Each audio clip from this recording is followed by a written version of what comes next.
lighting good, and I'm going to be over here just kind of messing around with this. Okay, are you rolling? Yeah, we're all set. Okay, All right, let's go. wonderful. Joseph, you mind if I call you Joseph? It's Joe. You go by Joe, right? Joe, Joseph, Doc, whatever. Can you just start off by saying who you are and what happened to you? Like, hi, my name is Joseph Frey. I was falsely accused. Just give us a little synopsis of your story here. Okay. My name's Joseph Frey, and in 1994, I was arrested and charged with crimes in Winnebago County, specifically first-degree sexual assault, 4 counts of that, burglary to commit a felony, and false imprisonment. At the time, DNA was in its infancy, but I knew that I didn't do it, and I knew that the DNA would show that I didn't do it. So when the state came to me with a plea deal for 20 years, I told them in no uncertain terms that I wasn't going to take it. I didn't do it, so I wouldn't take a plea. They says, well, that's well and good. We're going to charge you, and now we're charging you with 102 years instead of the 20 they were offering me. That didn't come as big of a surprise as the end result, which was that the jury found me guilty. After a 3.5-day trial and after umpteen hours of deliberation, that floored me. And, but it was also the impetus for my fight. That was the basis for my deciding that I had to be proactive here and do something. I couldn't just idly sit by and let them take my life away from me. So that's where it started. During the trial, I'm just curious, you knew that you were innocent. Did you have every belief that they were going to find you innocent? I did. I mean, I believed in the system. I still believe in the system as overall. What I didn't foresee was the shenanigans that were being pulled by the state, specifically by the district attorney's office. They brought in false witnesses. They pretty much ignored the facts that were there and introduced an argument that suited their needs, not what the law says, which is to prove one's guilt or innocence. They were intent on proving me guilty, and that's all they cared about. The innocence was secondary to that. I don't even think it was secondary. They just wanted the conviction for all I could assume was their own political gain. And that's from the district attorney's office to the judge. Judge was up for re-election at the time, so the last thing he was going to do was entertain any idea of a dismissal of a case of this magnitude, because they were letting the public say, or leading the public to understand that I was the boogeyman, that no matter what happened, I was the one who did it, and that was it. That's all that mattered to them. And at any cost, and they proved that, at any cost, they were going to show that. And they tried to. I don't think they did, but you know, the jury came back for whatever reason with a guilty verdict. What was it like when you, can you remember what it was like when you heard that verdict? Yeah. Yeah, I was totally shocked. I kind of expected it after everything I had gone through in the trial. What really hurt me more or affected me more was when the judge imposed maximum sentence on me and just talked about me like I wasn't even there, like I was non-existent, you know, that I was nothing And I could almost swear I haven't looked back at the papers to see for sure, but something tells me that one of the statements he had made was that it would be a cold day in hell before I would ever walk the streets again. And it was a prophetic statement. Unfortunately, he didn't get to see that. He had passed away before the case resolved itself. There was a crucial piece of evidence that was left out or lost or something. Can you describe that to us? Well, there was DNA evidence gathered from the crime scene. There were articles of clothing and bedding and other such pieces of evidence that were gathered. And the DNA specifically was being sent out of state because Wisconsin wasn't doing DNA testing at that time. So it was sent down to Texas. Luckily for me, in the long run, as it turned out to be, that was the greatest thing that ever happened. And the reason being is because their own police department, their own crime room officer, managed to destroy all the evidence that had been gathered, with the exception of the evidence that was sent down to Texas. And so from that point, we were fighting an uphill battle, I was fighting an uphill battle trying to show that the evidence would clear me. But I had the state saying, well, the evidence has been destroyed, you have nothing to go on. And I kept fighting and saying, no, you're wrong. I says, I know what the evidence said. It clearly exonerated me. Even the test from 1993 showed that it wasn't me. But you chose to ignore it. And so they set the fight. They set the standard for it, and I wasn't going to back down from it. Eventually the evidence came out, and after how long did you serve?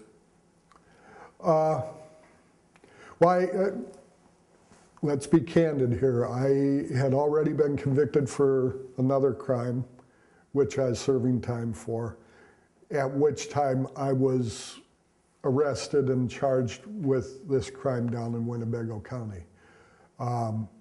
So to say that I had served 20 years or 22 years outright on a false conviction is not accurate. When all the numbers are crunched, when all the time has been served and everything, I served 8 years under a false conviction, 8 years that I could have been out in society, 8 years that I could have been living a life of moderate normality maybe. But that wasn't the case. I'm going to bow out here, but I think you can take over here. We're going to flash back a little bit to kind of your youth and talk about home and family and all these good things. Take a break and I'll get something Yeah. to drink real quick, or? I'm good. Okay. I'm okay. All right, I'm great. thank you, sir. Thank you. We will see you See you tomorrow. tomorrow. Thank you so much, Greg. Hey, sure. Now, when you leave, I'm going to set the door up there, so it'll just lock behind you. Okay. So make sure you get everything out, because you won't be able to get back in again. We'll make sure we take as much of our own junk and garbage out of here, so Sure, you won't yeah. have. Okay. Yeah, don't worry about resetting the place. I'll come over and do that later, so Okay. just make sure you get all your stuff out. Thanks. All right, you're welcome. Thank you so Alrighty. much. Joe, thank you. I wish I could sit and talk with you more, but Laura will do a great job. Oh, Rob, I got a good hand, so. All right. Absolutely. Thank you, So Greg. we'll see. Okay. So I guess as Greg was saying, we wanted to do a little bit of maybe a flashback, and if you could tell us a little bit briefly about your life and your hometown and your family, and maybe start there. Okay. I'm one of 6 children. My parents were divorced when I was young, and that had a major effect on me. I thought it was my fault, that I had done something wrong, and I never felt right from that point on. And I always felt like an oddball, you know. I never seemed to fit in with anybody or any group. I tried and seemingly always failed at whatever endeavor I went out after. My family was strongly affected by the divorce. I had 3 younger siblings, and they were far enough apart in age from me to where I couldn't really relate to what they were going through. I had an older brother and sister, and both of them were old enough that I wasn't part of their life either. So, like I say, I felt like the odd man out. Whether that was the case or not is irrelevant. It's how I felt at the time. And so it was trying for me to go to school, to do anything, to be active in anything other than just being a rambunctious, uncontrollable child. Because that's what I was. I was angry and I was mad, but I didn't understand why. But all of this led to my being in and out of the system as a child. And it wasn't that I wasn't loved. Sure, my family loved me and they cared about me and everything, but I didn't know what that was. I didn't know what that meant. So I didn't know how to respond to it. I just lashed out at everybody and anybody. And that went on, quite honestly, that went on through my 20s. And I had been in and out of the system, like I said, even as a young adult. So doing prison time wasn't that big of a deal for me at the time. That was my attitude. I didn't care. I'd get out, I'd go back out and do whatever I wanted to do, and consequences be damned. Do you think that that's how you became like a primary suspect? Do you think that all of those kind of incidences led to your... Well, it definitely contributed to the officials looking upon me more so than anybody else. Now, to me, that's still contradictory of what the law says should happen, but yeah, sure. My past crimes and my past behavior definitely swayed the opinion of the people doing the investigation and pursuing the cases against me, definitely. So did you grow up in Wisconsin? Yeah, I was born and raised down in Milwaukee, grew up in West Allis. To say I went to school would be laughable. I tried to go to school, and after a while it just didn't interest me anymore, so I found other things to occupy my time.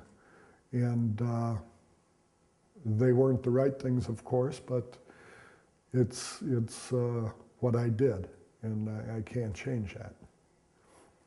So maybe we can talk a little bit then about how it came to be. I know you talked to Greg about this a little bit, about you found out that maybe you were a suspect in the arrest and the court appearances and then your conviction.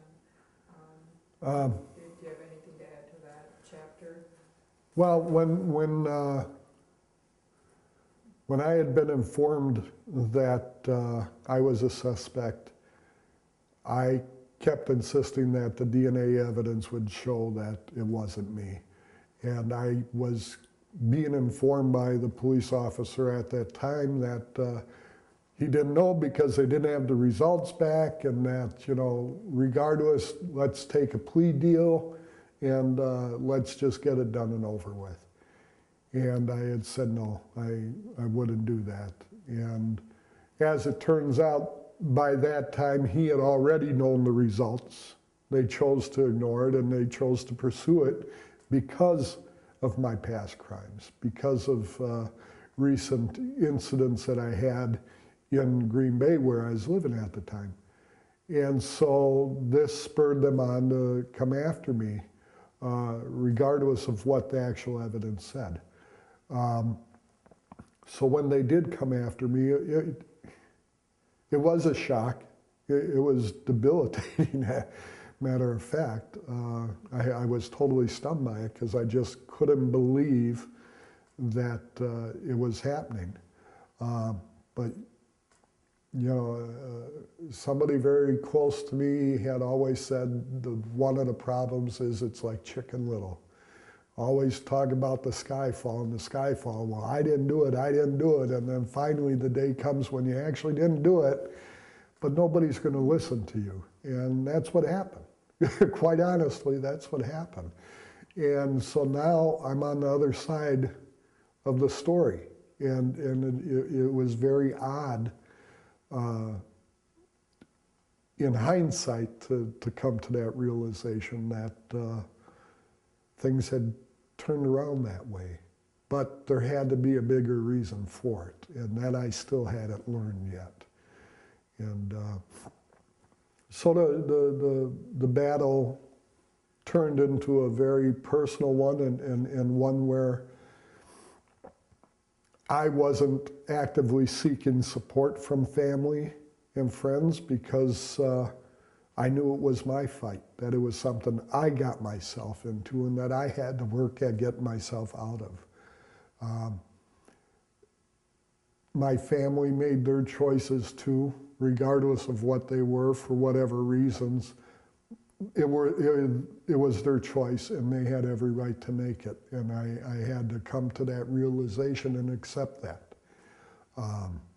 So if you gather from that I'm, you know, a little bit on the outside with my family, that's putting it mildly. We have a great difference of opinion, especially in the earlier years, but now things are different. You know, I'm different, the situation is different, and so is my family. And it will take time to repair that, and that's okay. I feel I've got a new lease on life, so the time will work to my advantage in this case. I'm hoping it does. Did you see your family when you were in jail? Did they visit you? Do you want to talk a little bit about kind of the jail time and some of the struggles there? Before we start that, for chapter 2, can you just give like just a real quick introduction, like when you were told that you were being charged, or when you found out that you were going to be a suspect? Like, I was living here, I was this old, I was working, I was doing whatever, and then this came into my life. Like, Well, actually, like I say, I was in prison at the time, so serving that other sentence, like I said. So let me go from that. At the time, in 1993, when I was informed that I was going to be charged for these crimes in Winnebago County, I had already been serving a sentence from Brown County. Not the same situation, but similar, enough to where I was a likely suspect. Now, I was in prison doing my time and working in the print shop as a printer, something I did before I got in prison, and something that I took great pride in. And I had been working and came back to the unit when I was informed that I was being charged. And I was just stunned. I was floored at the time, and I went to see a psychologist who was working with me at this time due to other circumstances, and well, other circumstances being in prison. It was hard. It was very difficult to be locked up and fighting one case and then being accused of another. It was very debilitating. And so it was a whirlwind fall for me. I went to court and was formally charged, and it's like the process just kept going ad infinitum. It wouldn't end. 2 years into everything, we finally had a decision, and that was guilty. And I thought my world had just come to an end. Even before that, I had, suffered depression, which was, again, prison atmosphere and the fight that I was going through. But I worked through that, and I continued on.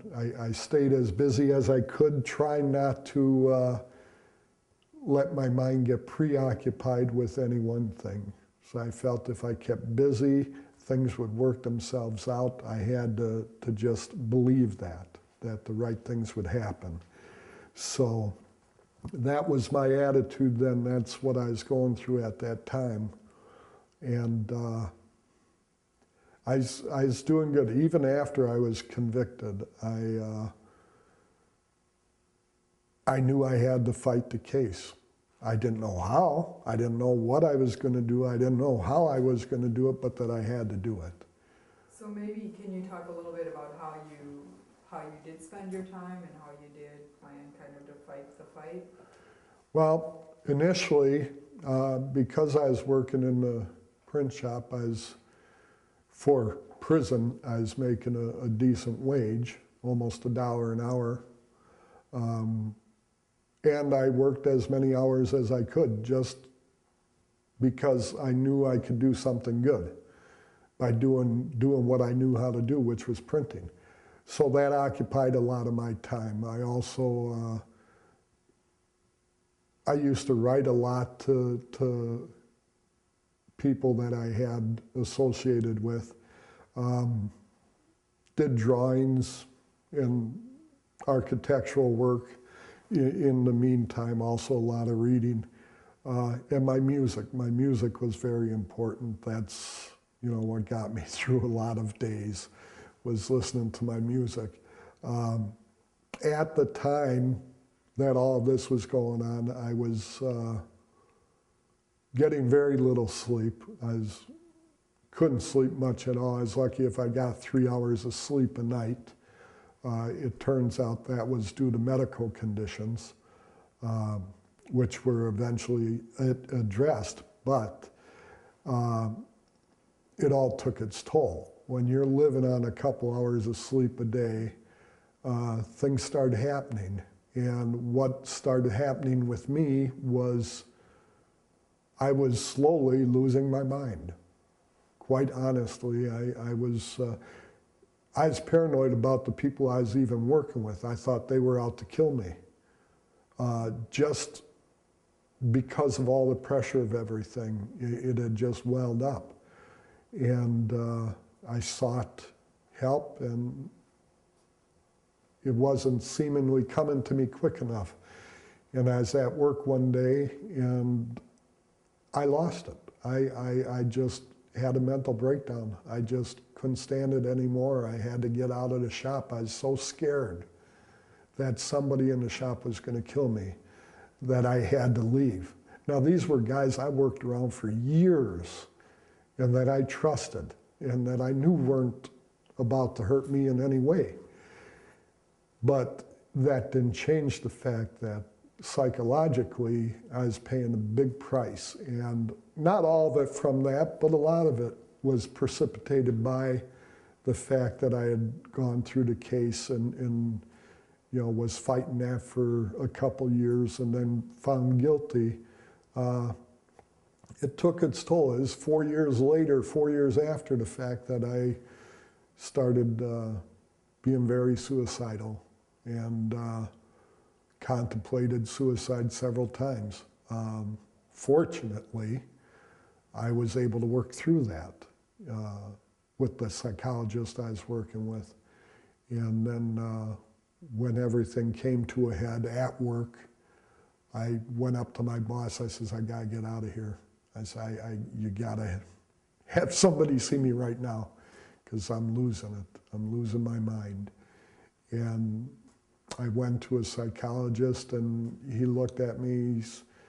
He felt that there was definitely something deeper going on here than just the pressures of everything I was going through. And turns out that I had a serotonin imbalance, and this was causing a lot of paranoia. Because of the chemical imbalance, I was very unstable.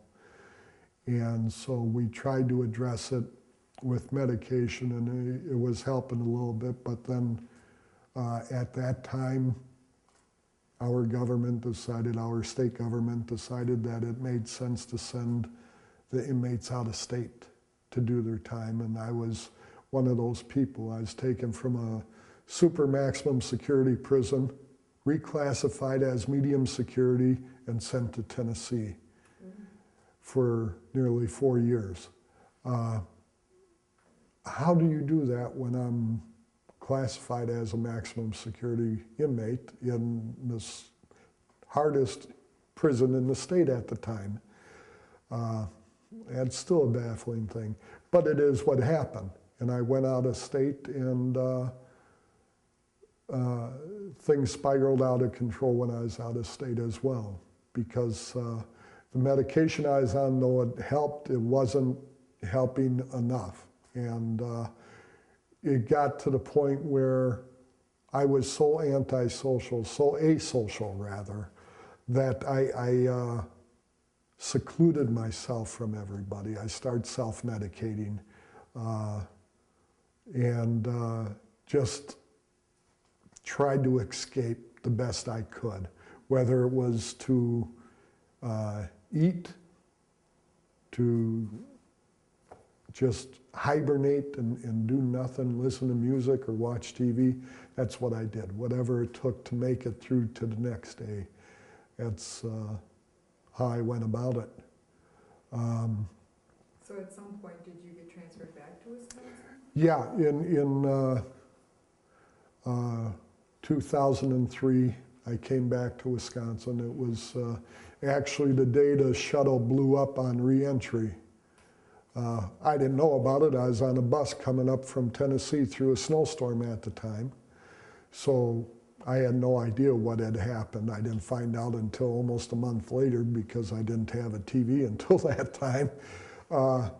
But yeah, I had come back to state, and it was during that trip out of state that my resolve to fight this case fully on my own came to fruition, because before this I had tried to reach out to other guys to help me who said they knew the law and would be willing to help me for a price. So of course I'd pay the price and would get nothing in return.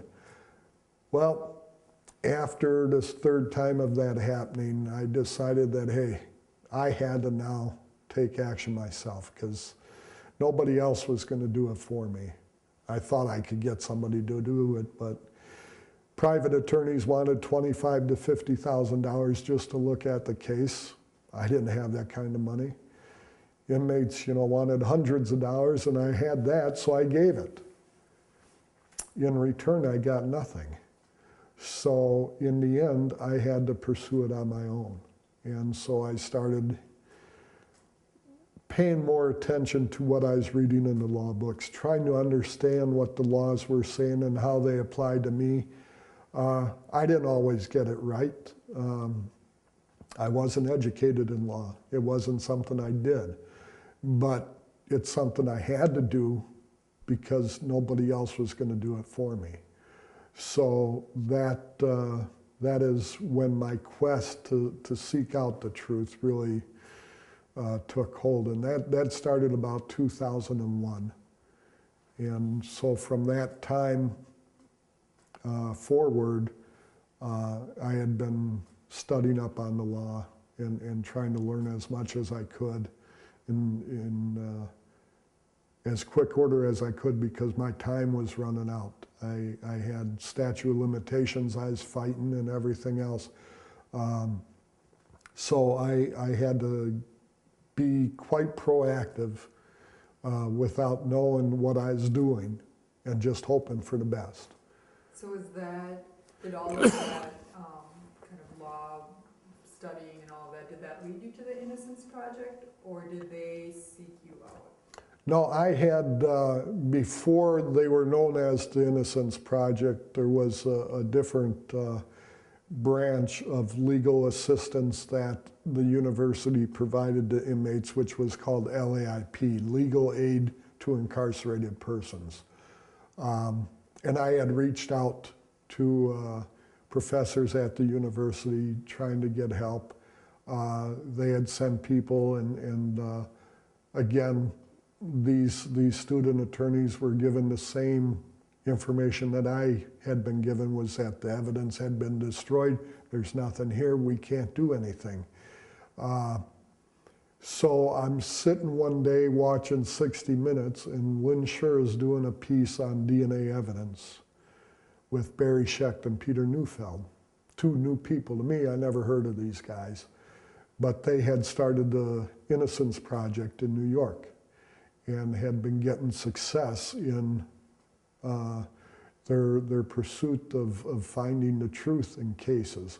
So I had wrote a letter to Barry Schecht, some 9 to 13 pages handwritten, and explained my whole case to him. At the time, I had been already convicted. I was still working on my appeal. Barry Schecht reached out to my appellate attorney, who in his infinite wisdom decided that he was too good to accept help from somebody else. Even though he didn't know the first thing about DNA evidence, he wasn't willing to accept outside assistance. So that was another downfall for me, you know, but I wouldn't stop. I just kept going. I lost, excuse me, I lost my state appeals, and so that put me into the federal courts after so many years. And from there, a new battle took place. Now I had to convince a higher court that the state court was wrong and that I could prove it. How do you prove something that is missing? How do you do that? Well, I knew that because the evidence had originally been sent down to Texas for testing, that when we brought in the state's expert to be our witness, because the state didn't call him in, he came into court with the evidence that they had sent to him, and he had testified as to what his test had revealed, which was that it wasn't me. 100% I could not have done it. The blood types were different. There was no way, based just on the blood type, that I could have done it. It just did not match. The state used an argument that a condom could have been used, and my biggest question was, if that was the case, then where did the DNA evidence come from? Obviously, it had to have come from somebody. The state checked out the victim's boyfriends and associates and stuff, and none of them matched, but yet I was the one who did it. Well, how could I have done it when the evidence said I didn't do it? So the fight, you know, continued on, and even though the feds said the evidence isn't here, you can't, I wouldn't let it stop me. I just kept fighting. I kept going to the books, finding new arguments based on new law, and just continue to pursue it. Whether I was doing the right thing or not, well, I know I wasn't. I mean, I was flying blind. I didn't know what I was doing. It was just a hope and a prayer. And all I could hope for was that at some point in time, something would happen to change that dichotomy. And it did. In 2009, I had exhausted my federal appeals to the Seventh Circuit Court of Appeals down in Chicago. Their decision was final. I couldn't appeal it to the Supreme Court, which I thought, you know, how could that be? You could always appeal. But in this case, it was deemed that their decision was final and it was unappealable. So at that time, I again reached out to the University of Wisconsin in Madison. And at that time, they had the Innocence Project up and running. And I had been in contact over the years with professors in the Innocence Project. So they were aware of me. It wasn't like I was an unknown to them.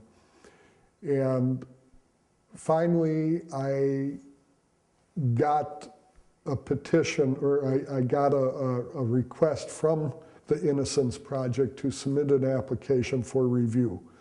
The Department of Justice in Washington decided that there were 1,200 cases in the state that needed to be looked at. And so they assigned the Innocence Project in Madison to look into these cases. And part of that looking into the case was sending out applications to these 1,200 people. And the rules were quite simple. You stated the facts as you know them to be. You didn't expand upon them in any way. And you submitted your application. It took me several days to fill it out and to be accurate with it. But in the end, there was enough there for them to say, we should look at this. And they did. In 2010, the Innocence Project formally took the case and start working on it. It didn't look good, but at least things were moving ahead now. I had been interviewed by, or was supposed to be interviewed by a couple students, and for whatever reason they chose not to interview me like they had promised. They had wrote me and said, well, we'll come to see you and we'll interview you and this and that. At the time, I had another mental episode, and I was sent down to Winnebago Mental Health, which is where the application was sent to me and where I filled it out. So it was at this time they were going to come see me while I was down at Winnebago to talk to me. Well, I had been transferred back to Stanley by that time, so the interview never took place. But I had wrote them and told them, hey, I'm back at a different institution, please. Let's take a break here. Yeah. Back up a little bit in my dissertation here. While I was at Winnebago Mental Health, the application for my case to be reviewed had come through, and I was informed by these students that they would be coming down to interview me.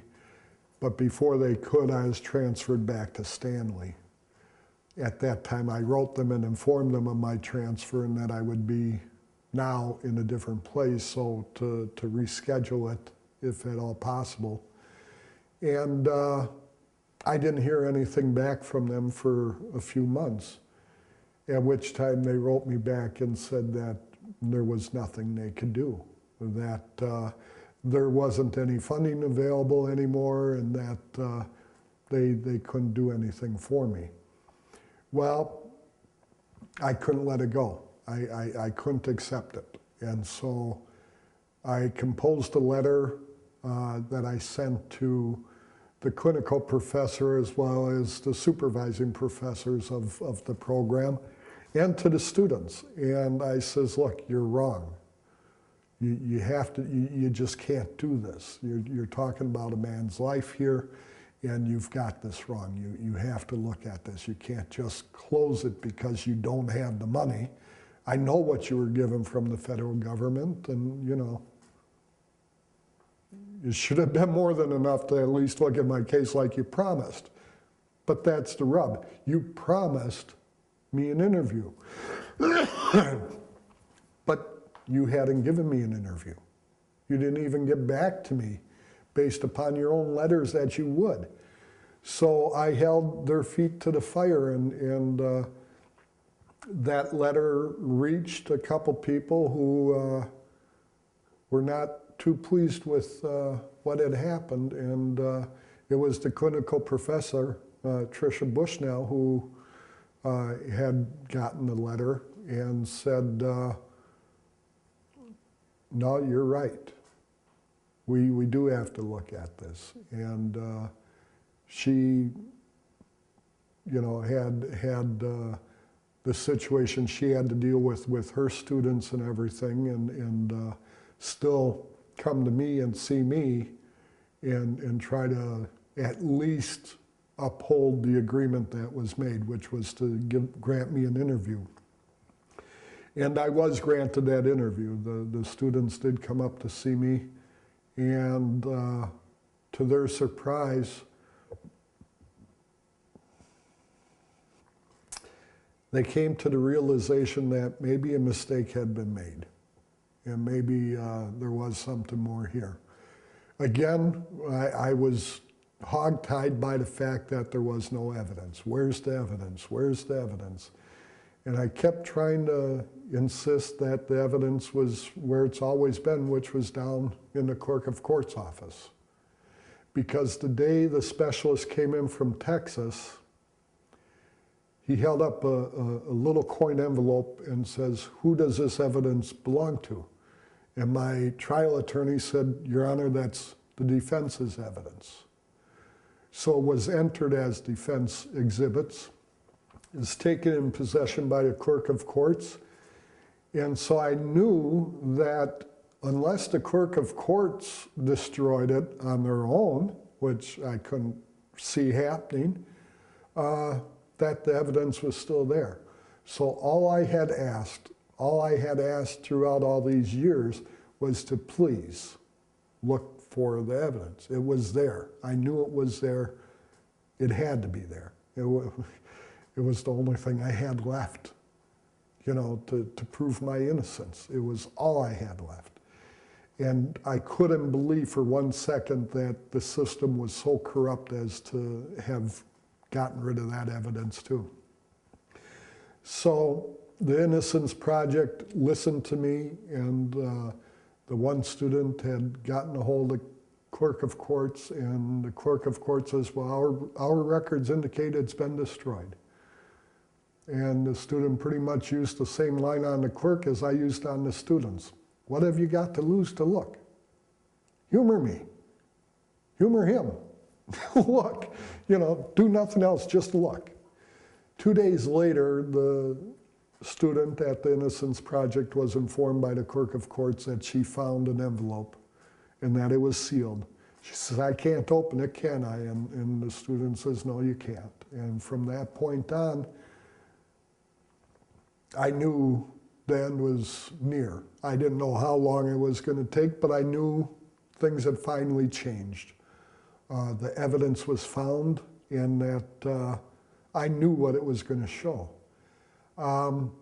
It was hard. It was very hard to deal with it, you know, because on the one hand, I knew that finally I'd be able to prove that I hadn't done this. But yet, I still had everybody not believing that I hadn't done it, you know. And I was like, you know, that's okay. I know in my heart, you know, what was right and what wasn't. And so I didn't fear it. I welcomed it. I wanted it to happen. So the Innocence Project worked on petitioning the court and finally got the motions done up and presented to the district attorney's office in Winnebago County. And at that time, the assistant district attorney, whose desk it fell upon, decided that it had to be looked at, that there was enough questions here to at least look at the situation anew. So he did. And he granted us our petition, which was to have the evidence taken up to the state crime lab, now here in Wisconsin, because they have their own, and to allow the testing to be done at the state expense, not at mine, even though the law said that they could have come after me to pay for it. He decided that, no, he'll do it the right way, which was to prove my guilt and or innocence. So this was it. I was, put up to the test.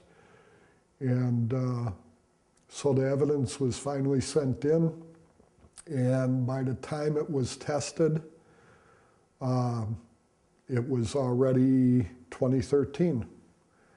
And it was April 16th that I got informed that my attorney wanted me to call her at her office in 5 days. So I thought, well, something happened. Something, I didn't know what, but something happened. So after that 5 days passed and I called them up, she says, well, I got good news for you. I says, what's that? She says, the test came back. I says, yeah. What's the good news? Well, they showed that you didn't do it. I said, well, I knew that. What's, what does that mean? Where do we go from here?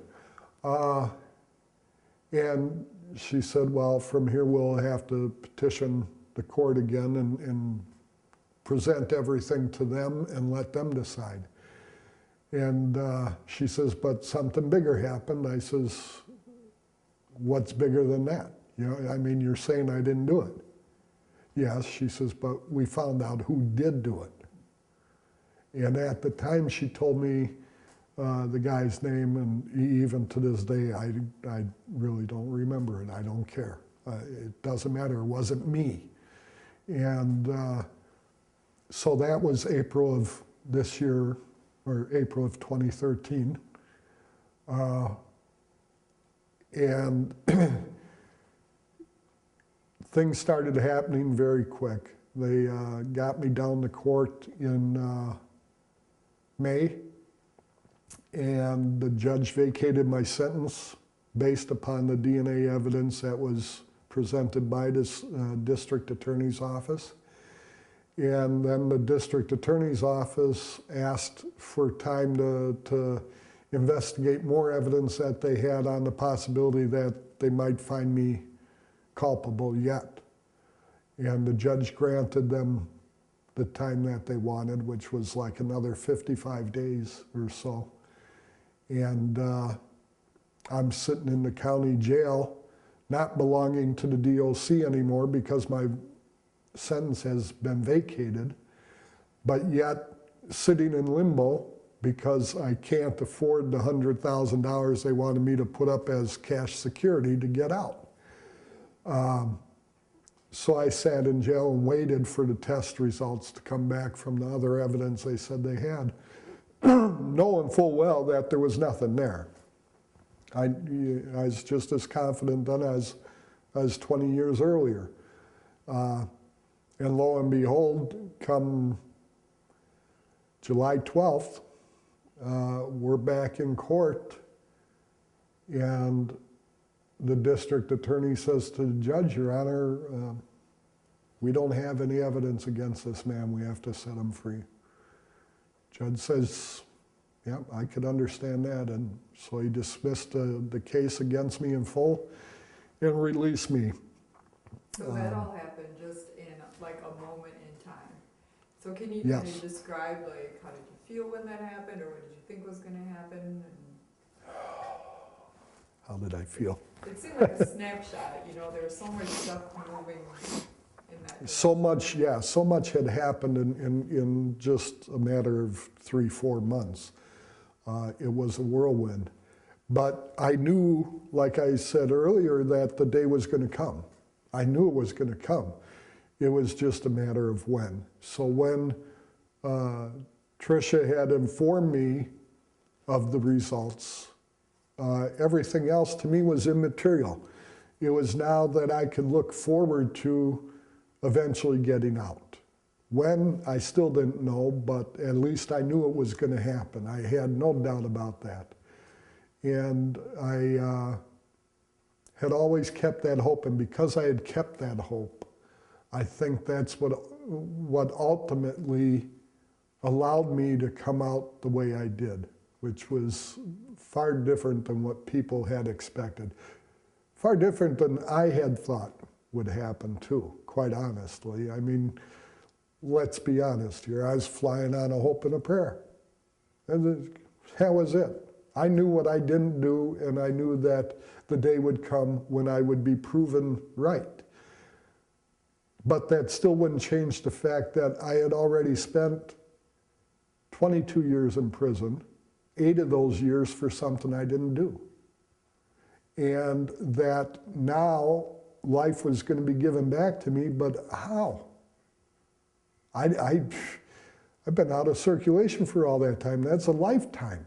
That is quite honestly a lifetime. A generation had passed in that time. And all the advancements, all the technologies, all the changes in the country and the world had passed me by except on the TV screen. You know, I tried to be aware of what was happening, but that doesn't prepare you for reality. Reality is a different creature. And when the day came, when July 12th came, and I was totally exonerated, it was so surreal. To step out of the courtroom and into fresh clothes that were brought to me by my students and my attorney, to get dressed out in, because I had nothing. The state had done nothing for me when that time came, because they were all through with me as far as they were concerned. The judge had vacated the sentence, so they had nothing to do with me. So when I got out that day, the most striking thing was to walk unencumbered to a vehicle that I quite honestly didn't expect to be sitting in, and going into town to eat. And went out to eat, and that was, I was shaken so much I could barely handle my food. I mean, it was that overwhelming. It wasn't that I was scared or nervous or anything like that. It's just so surreal that the reality just couldn't catch up quick enough with me. And even though you had sort of been planning to get out for a while, the reality of just walking out the doors into a world that had changed quite a bit, I'm guessing, in 20 years. And the state has no real, what do you want to say, support? They don't owe you any support? You don't have any kind of a parole support or anything like that? no,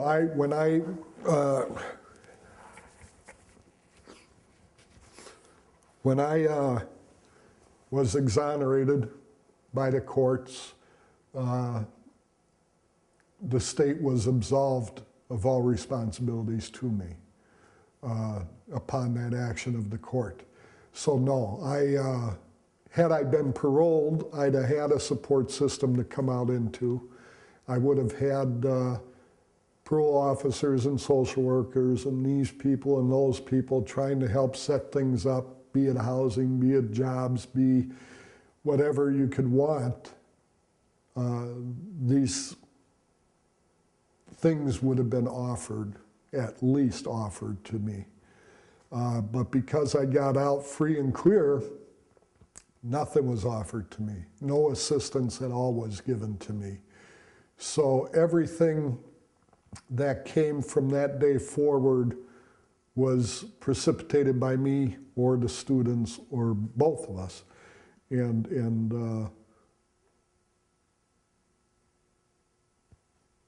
when I came out that first day, the professor who handled the case had got a room for me to stay in overnight with my sister so we could catch up, because we had been separated for all these years as well. And we spent our time together and talked and just tried to catch up as much as we could in the short time we had, because in 24 hours, a new reality would hit. And that would be, now I have to literally go back into society and try to fit in. And I didn't know for sure whether I could do that. I was quite certain that I could. I had every confidence in myself that I could do it, but it wasn't without arguments. And what I mean by that is because initially, once I knew I was going to get out, my intent was to step out of the prison, onto a bus, and out of this state. And I wasn't going to come back. But Tricia insisted that I let her do her job, which was to take care of me. It was her job to see that I came out and that I was supported in one way or another somehow. We would figure it out together. But that she would like me to come down to Madison, and I says, look, I'm got my heart set on going to Wyoming. Madison or any other place in this state is not some place I want to be. She says, well, let me do my job. And if it's one thing I had learned over the years, it's when somebody who has your best interest at heart insists upon something, then maybe you should listen to them. And so I did.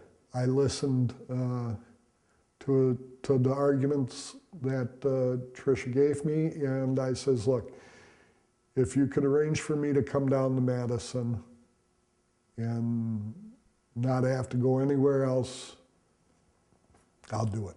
I'll do it. I'll trust you. And I'll go that route. So that's what had happened. That's how I ended up in Madison. And we started to work together. Tricia, myself, a few other students from the Innocence Project who were directly involved in the case. We're doing everything we could to make the transition as easy as possible. And you would say, oh, that shouldn't be a big deal. Well, it wouldn't have been had I been out on parole. But when I came out, I literally had nothing. No clothes, no money, no nothing. So like I say, the students and Tricia got me clothes. They insisted that, you know, we can make this work. I says, look, I don't even have an identification. I'm a George Orwellian. I'm a non-person. I don't even have, I mean, the police could have snatched me up any time for vagrancy because I had no identification and I had no money. But fortunately, that never happened. I was given some clothes and everything, and after the night with my sister at the hotel, the next night I had to go into a homeless shelter because that was the only thing available to me at the time. And from that day on, from the 12th of July, it was a new day, a new birth. You know, it was a rebirth for me. And that's how I looked upon it and still look upon it. It's, you know, it's, as we speak right now, it's been 11, almost 12 weeks since that day. It seems a lot longer, and that's a good thing. You know, I respect that time that has gone by because I know that I have made these things happen. I got my identification back. Even when I had state officials say, well, we could do it ASAP. I said, well, then do it. Oh, we don't have enough time. Well, kind of funny, I got my state ID in 8 hours after I got out. So I had enough time to do it. But that's okay. It's better I did it anyways, because at least then I was able to show that I could do it. And I had to get my state ID, I had to get my Social Security, my birth certificate, try to get all these things when you have nothing. It's a very difficult thing to do. But with the help of the social worker in the Innocence Project, Paisley, and Tricia, and everybody else involved in the Innocence Project, we made it pan out. We made it work. And What has been the hardest thing when you think about reintegrating back into today's society? What has been the hardest thing to do, and what's been the most surprising to you? the hardest thing to do is to accept the fact that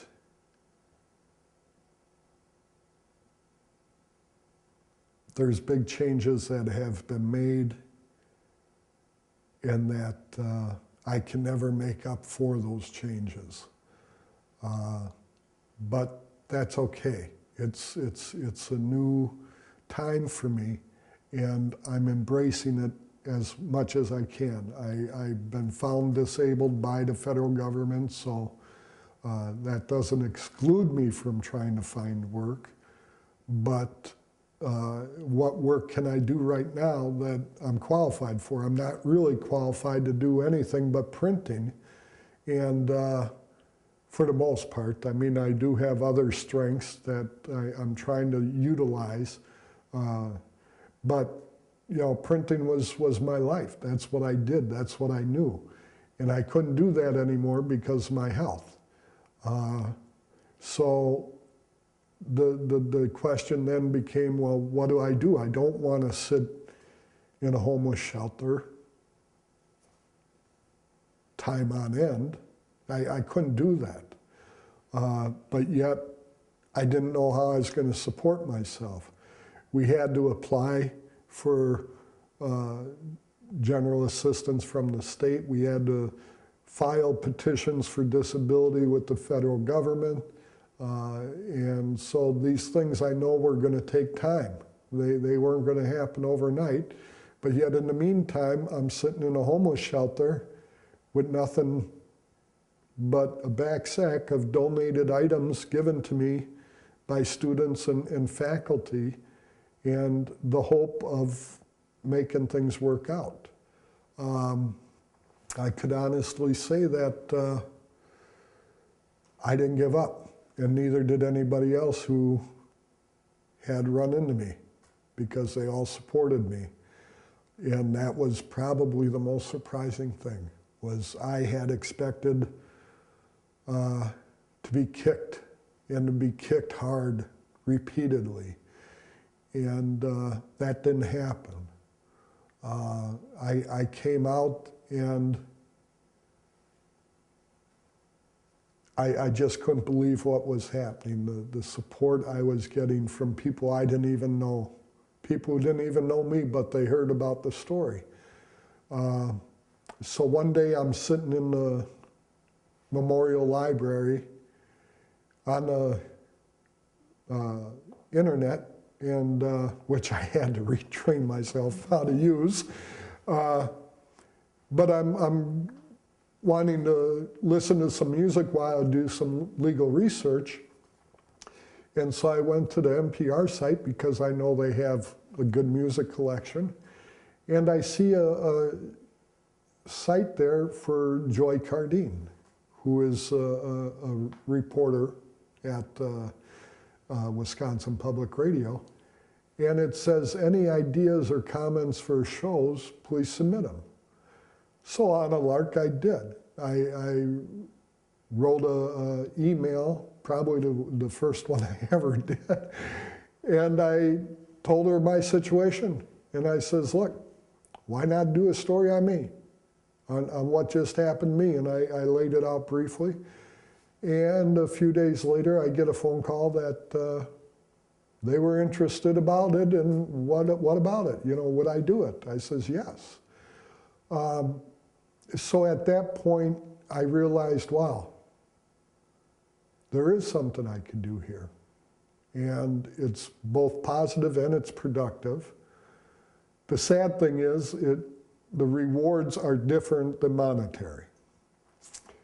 But the rewards are so much better than monetary because I'm richer now than I ever have been before. I am more fortunate now. I cannot believe, whoops. Hey, it held up for a while. That's good. I can take You can take a break. momentary break here. Does sound still all right? Everything's good? Yeah, it should be. Yeah. Got it? Okay. All right, sorry about that. So as I say, I'm a very rich man these days. I don't have a job, but I have been found disabled. So that gives me a stipend from the federal government.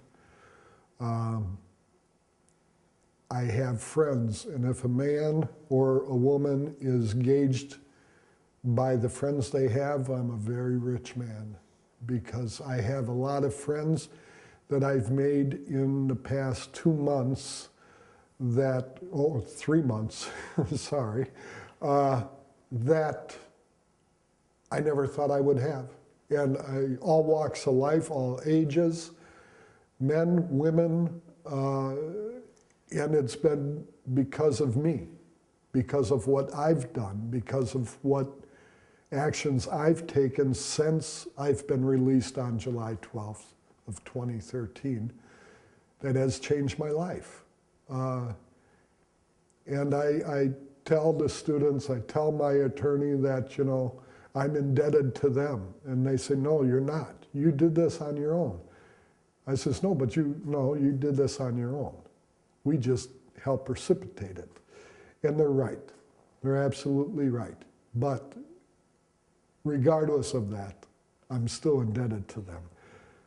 Because without their support, without their belief, this day would not have come. Without my perseverance, without my tenacity, this day wouldn't have come. I had many days I was going to kill myself and willing to do so.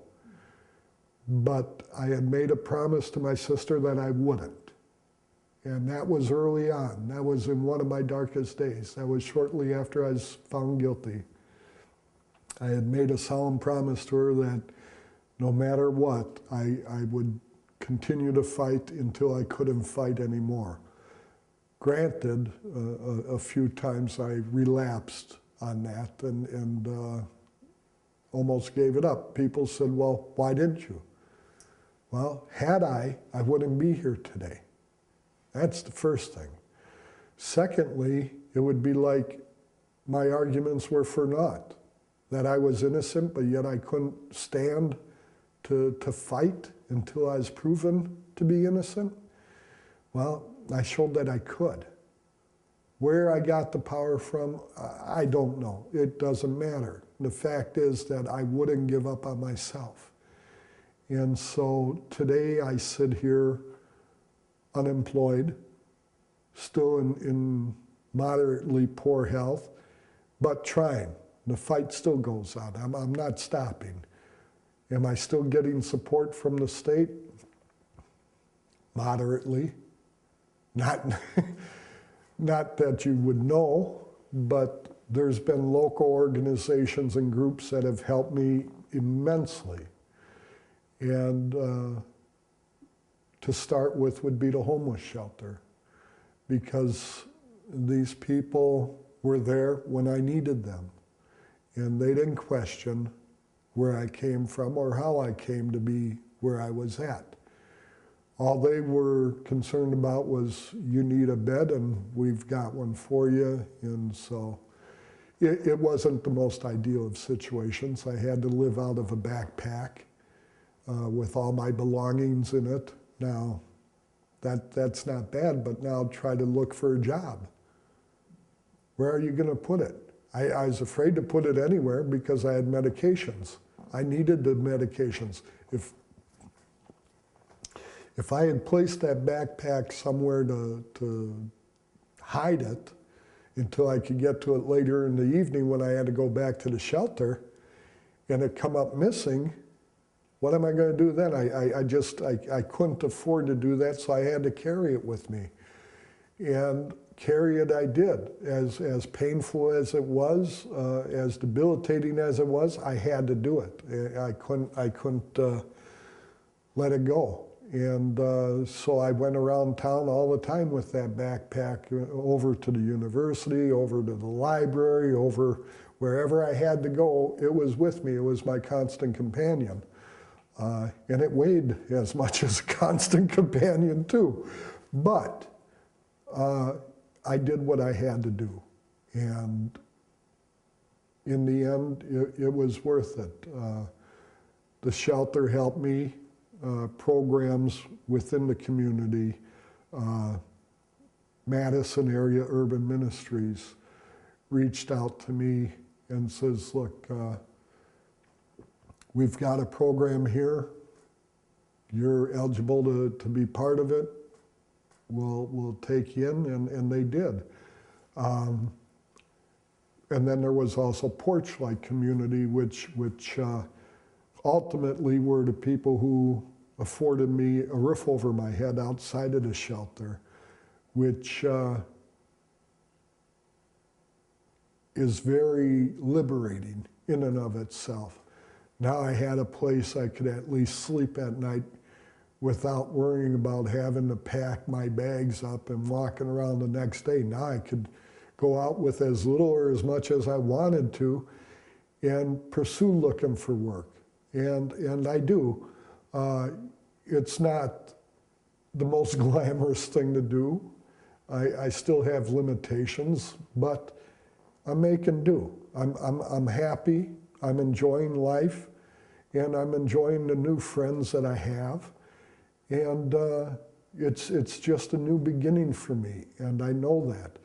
It's daunting at times. It's very daunting.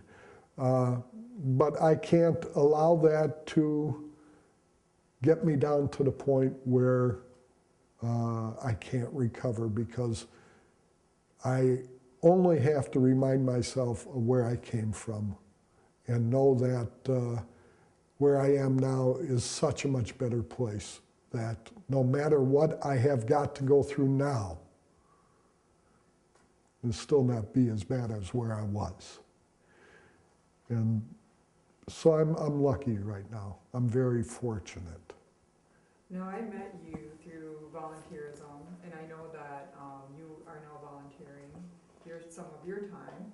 So maybe you could talk a little bit about your volunteerism, which I think is quite, it's quite a statement and quite a story in and of itself. How, you are starting yourself, but yet you find time to go and help others. Well, I do volunteer. I do go to the shelter on occasion when I have the time to get down to the shelter. And I do that because I want the guys in the shelter to know that life isn't over. You could still change your situation no matter how dire it is, and I'm proof of that. I came out of prison with absolutely nothing in my pockets or on my back except what was given to me by kind people. And so I volunteer at the shelter, and I also work, I work for MUM, Madison Area Urban Ministries, because they reached out to me and asked me if I would do seminars with them of re-entry and restorative justice.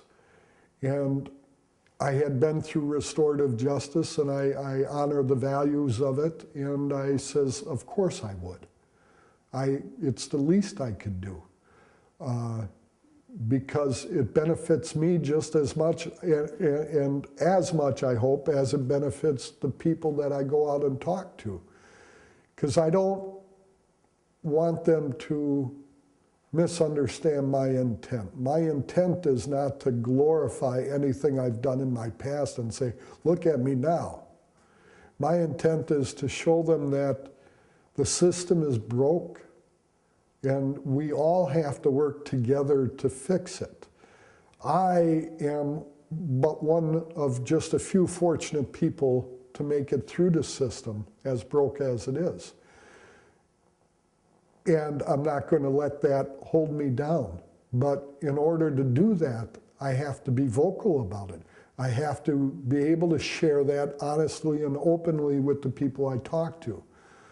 Be them executives, be them college students, be them high school students. They all could get something out of it just as much as I do, because I do get something out of it.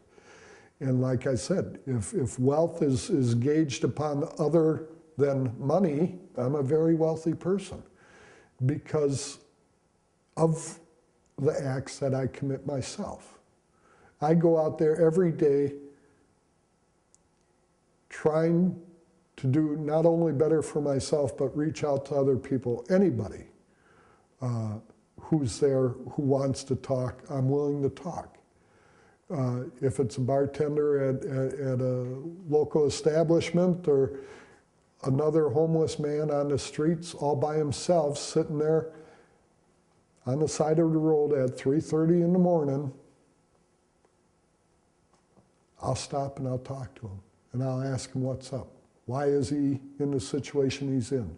What could I do to help him? I can't do much, but I could listen. And I know that listening is quite a bit. And I had the incident happen just this past weekend where a man that I knew from prison, I mean, I knew him, but I didn't know him. He looked familiar to me, but it turns out we had both done time in the same institution. He had been out a year now, but he's still homeless. And I said, why? He says, I don't know, it's just the way it is. But he's not given up on himself. He hasn't given up on being able to find a job. He's still out there, still trying, still, you know. And I says, look, if you need to, you know, and you see me, let me know. I'll come, I'll do what I can for you. And I don't have much, but I don't have much, but I gave him what little bit of money I did have. And I says, here, you know, you could use this. And I says, good. I says, because, you know, it doesn't matter to me. I mean, it sounds self-serving, and I don't mean to be that. I'm fortunate enough that even though I can't afford it, I couldn't not afford to give it to him because he needed it more than I did at that time.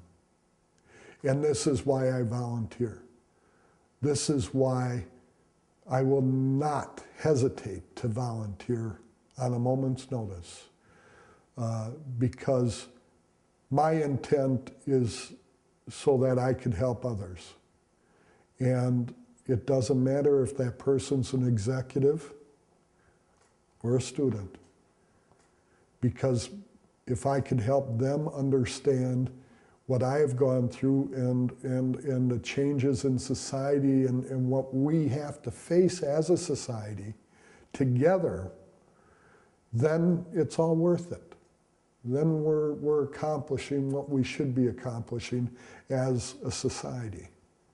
I was hoping that maybe you could talk a little bit about when you met your nephew at a United Way rally, because that story was really, it was told through the ranks of United Way, and people just thought that that was the most phenomenal story that they have ever heard. Well, So I was hoping maybe you could talk about sure, that. sure. No. I say that I'm a rich man, and one of the riches came when Madison is one of the unofficial homes of Frank Lloyd Wright. And Monona Terrace is a vision of Frank Lloyd Wright's that he had from early years on. And it didn't come into fruition until 1997, which was almost 40 years after he had passed. But he had always made the statement that if they had built this center, that the city would be a richer place for it. And those are prophetic words coming from a man who was very arrogant and self-assured as Frank Lloyd Wright. But he was right. It's a beautiful place, and I make it almost like an office. And I met a woman who works at the facility and told her my story without telling her my story. And once she came to the realization that something was familiar about it, I told her the whole story about my being exonerated and coming out, and you know, that it was just a matter of being out for a couple weeks. And we befriended one another. And she works a day job, other than the time she spends at Monona Terrace. And she reached out to me in an email saying that her company was doing a rally for United Way, and that if I was going to be there, because she had known that I had done that a couple times in the past. I said, you know, I don't know, but I'll check. I'll talk to the director of MUM, where I was working with, and I'll ask them if they need me. So I did, and I went to the director and I told her, I says, look, could you use me at this rally? She says, yeah, sure I can. I didn't think you would do it if I asked you, but you know. She says, I'm grateful if you could be there. I says, no problem, I'll be there. So we both went to the rally together, and she gave her presentation, everybody gave I gave my presentation. And in the end, we had a few people standing in line wanting to ask me questions after the presentations were completed. And at the end of the line was this young man who had a choked up look on his face, and it just struck me. And he came up to me and he started talking about my family in a kind of cryptic way. And I was like, hold it, I know I don't have a son. I know that, so I had no idea what was happening. And then he told me his name, and his name was Eric. And I says, you have got to be kidding. And he says, no. He says, are you my uncle? I said, yeah, I am. Now, a blessing is what it is, because my friend, who I had just befriended a couple weeks earlier, had the foresight to see that, you know, I would be worthwhile at her company. Okay, fine. Nobody knew one another. She didn't know my nephew was my nephew. I didn't know that he worked in town. I didn't even know he was in the state. So here I give a presentation, and at the end, I'm reunited with a family member that I hadn't seen in 22 years. And he's a man, and I'm proud of him. He's married, he's got a life. Ooh.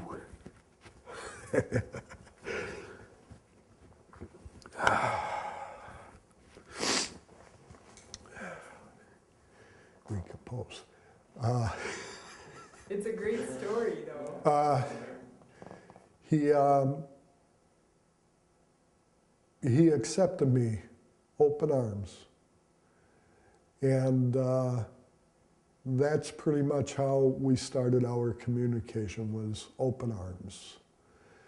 And it still goes to this day, and it will forever go. I don't see it ending anytime soon, and I hope it never will. He is my nephew. His sister is my goddaughter, who I have yet to see since she was 3 months old. But she's emailed me. She knows where I'm at, and she will be seeing me soon. So again, I'm a very, very, very happy man. Because regardless of my situation, I know things are happening the right way now. I'm not the person I was 23, 24, 25 years ago. I'm not the person I was when I was a child, upset with my family, feeling that I was at fault for the divorce of my family. And I'm okay with that now. I'm good with that. You know, the past is the past. It hurt me to talk about it. But I will, because I need to. It's as much a tool for me to use to remind myself where I have been and where I am going, as it is to remind other people that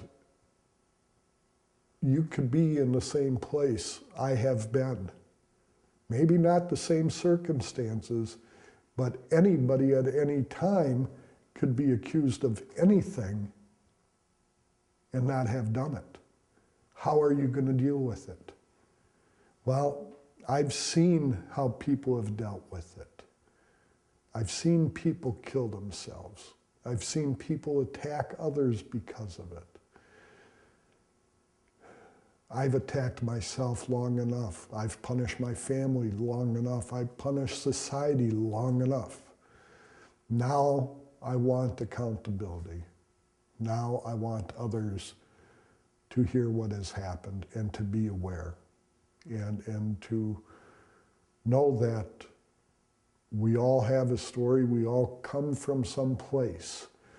And there are people out there, I learned firsthand, who will give you literally the shirt off their back because they give a damn. And that's the biggest lesson I've gone away from in this whole deal, is that even I could be that person to care. So if you had kind of the last chapter, more of a looking forward, the Joseph Frey crystal ball, the future, like where do you see yourself going from here, and what do you hope that your future looks like? Okay, I just wanted to ask you a question. So, we were talking about, if you had the Joseph Frey crystal ball, what does the future look like, and what do you hope is in the crystal ball? And then if you had just a piece of advice for others. Well, I've always had a vivid imagination, so I always want a lot of things, but reality is that I am now a simple man working with simple means, and I'm trying to get myself back into school so I could re-educate myself, and which would afford me to look at a career outside of printing, because I can't do that anymore. So I'm right now scheduled to go back to college in the spring, seeking out a liberal arts degree that I could transfer to the university and to work on a bachelor's degree from that time forward. In the immediate future, if I could get a job, I'd welcome that too. But I'm okay with things being the way they are right now, because I know that I will make it work.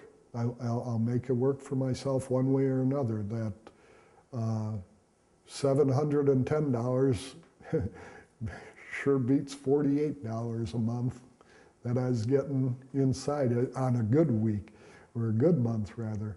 So for that, if I have the ability to go back to school and seek out a new education, I will do that, because it's what I've always wanted. I know I could do it, and I want to do it because it will strengthen my resolve. It would strengthen my position so that what I say could be expanded upon to more people. What else would I see for the future? I don't,